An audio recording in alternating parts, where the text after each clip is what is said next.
At first, she seemed perfect, caring, protective, almost too perfect, but slowly he started deciding who I could see dot dot.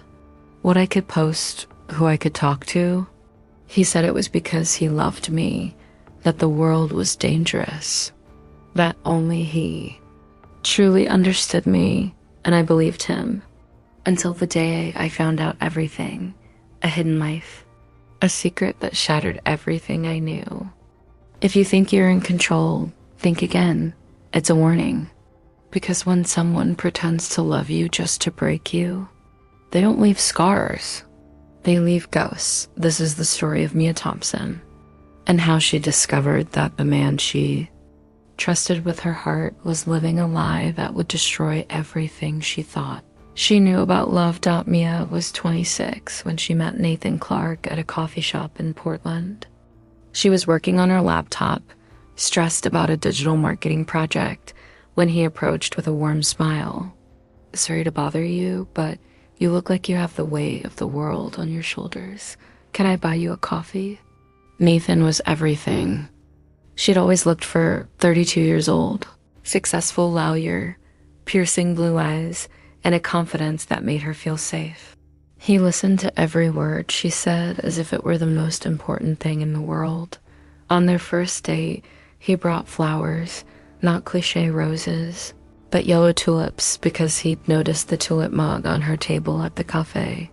Mia was impressed by his attention to detail. "You're special, Mia, different from all the others." She believed him. How could she not? In the first few weeks, Nathan was the boyfriend of her dreams. He surprised her at work with gourmet lunches, sent romantic messages throughout the day, and always knew exactly what to say to make her smile. "You work too hard, love. Let me take care of you."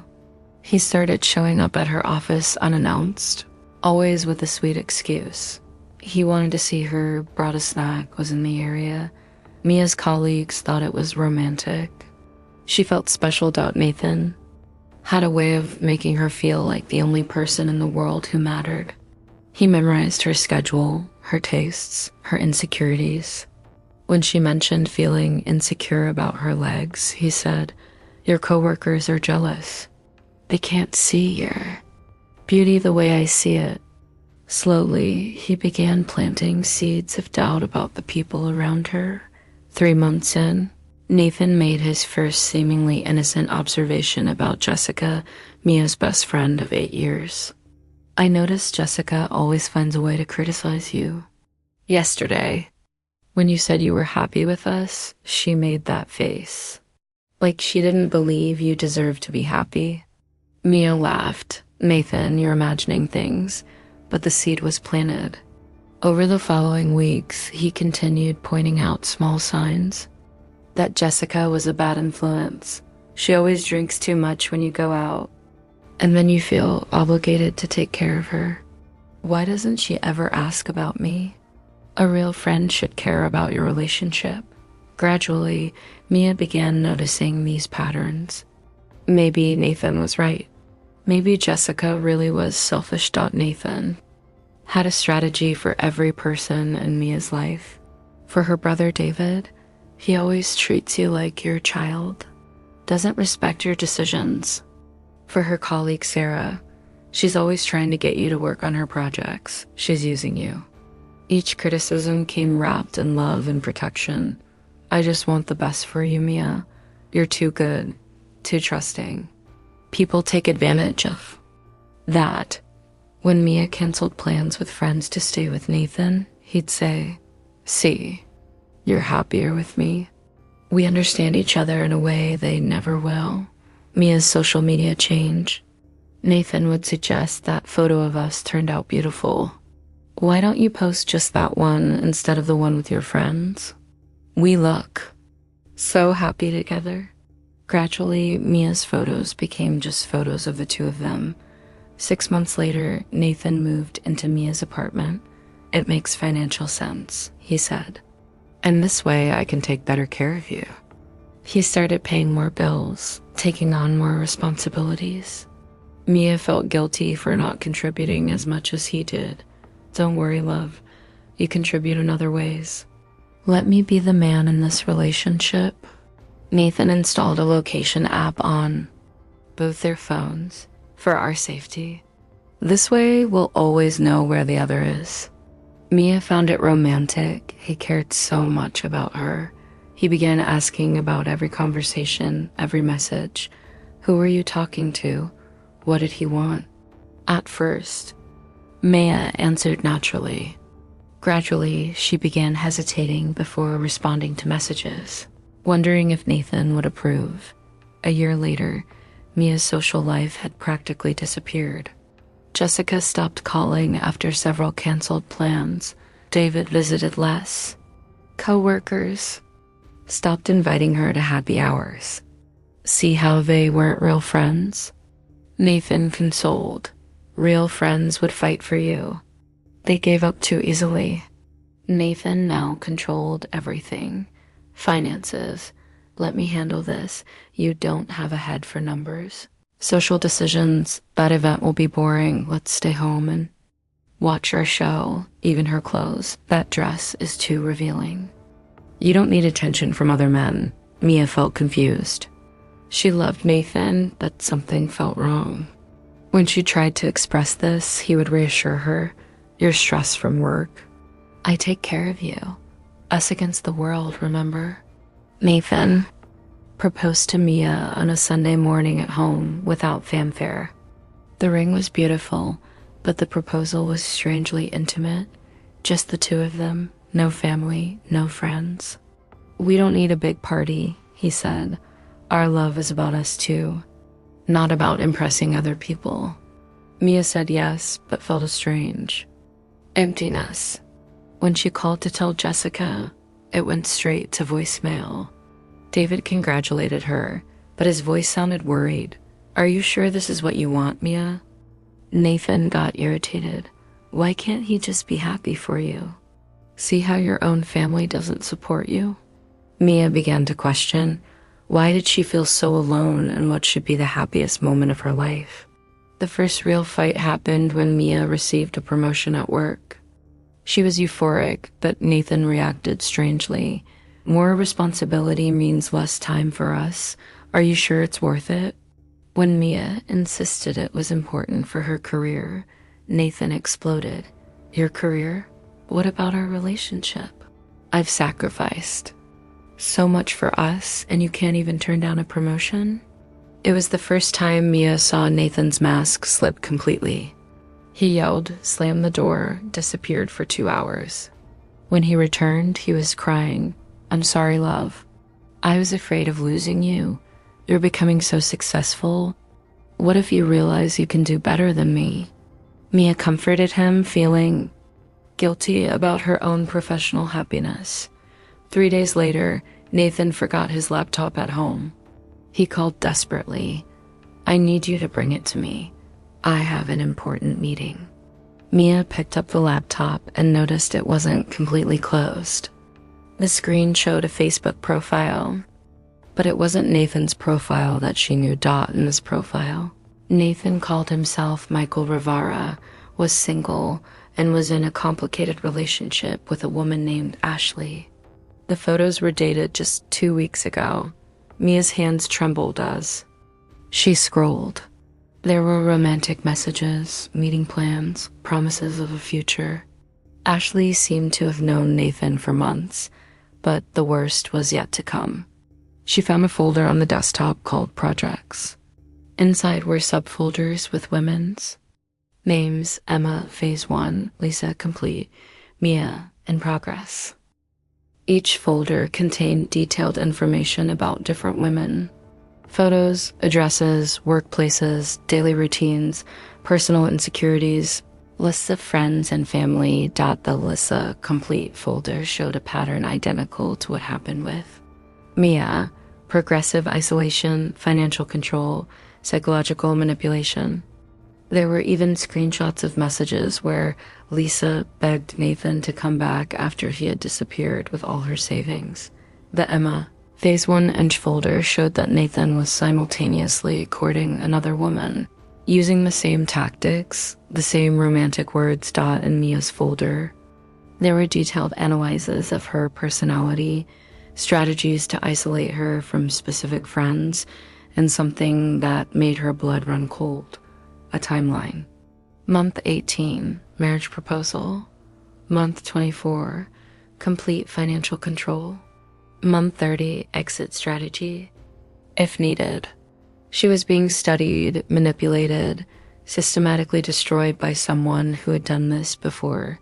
When Nathan came home that night, Mia was sitting at the kitchen table with the laptop open in front of her. "Who is Michael Rivera?" she asked calmly. Nathan stopped. For a second, she saw pure panic in his eyes.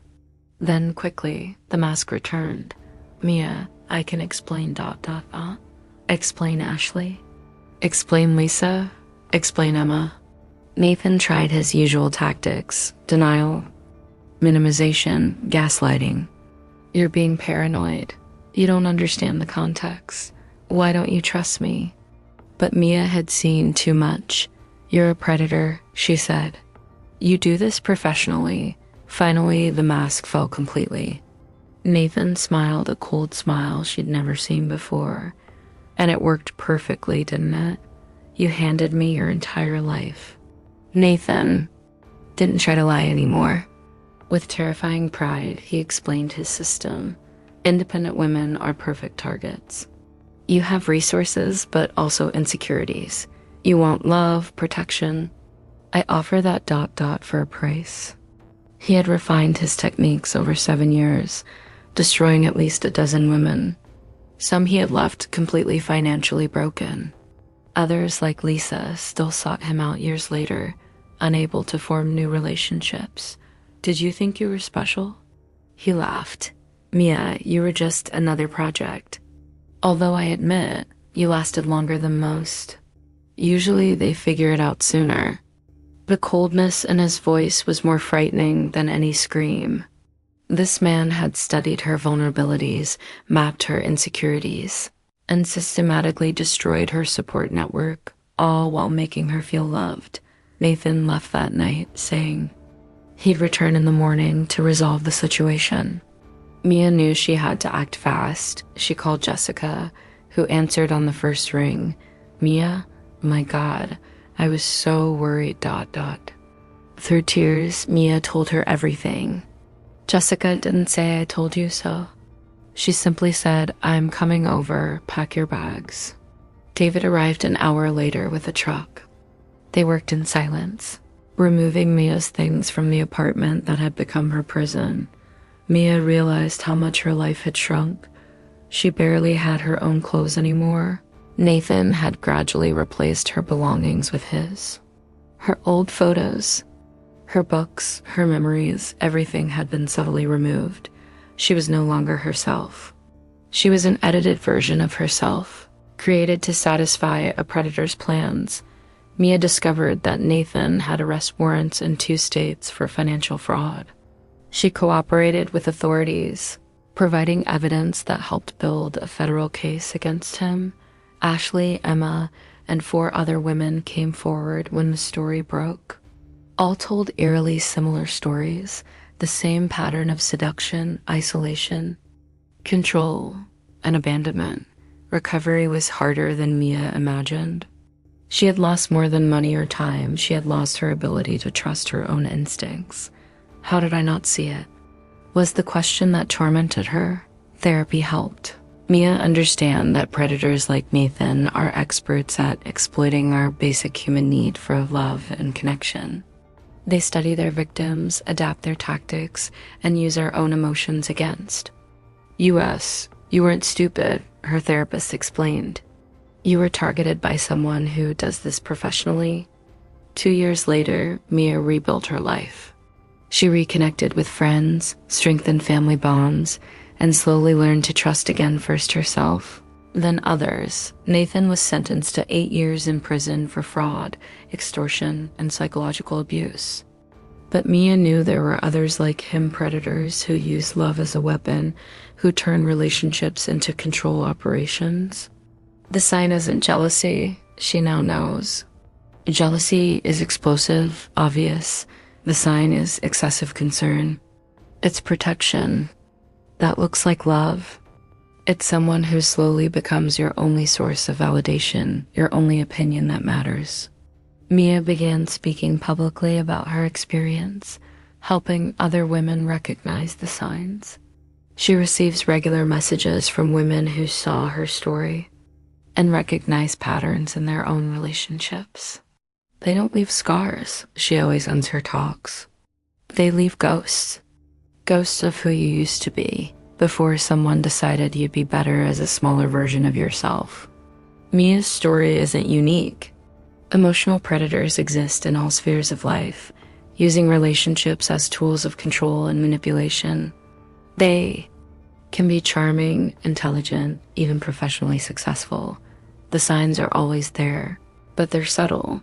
Gradual isolation from friends and family, growing control over finances and decisions, creation of emotional dependency, and mainly making. You question your own perception of reality. If you're watching this and recognizing patterns in your own life, no, you're not crazy, you're not overreacting, and you're not alone. True love doesn't isolate, it connects. It doesn't control, it liberates. It doesn't diminish, it elevates. If you know someone who might be experiencing this, be patient. The way out is possible, but it's a process. And if you are that person, remember that you deserve a love that makes you grow, not shrink. If this story touched you, like and share it so that more people can recognize these signs. And remember, you are stronger than you think, and you deserve a love that honors you completely.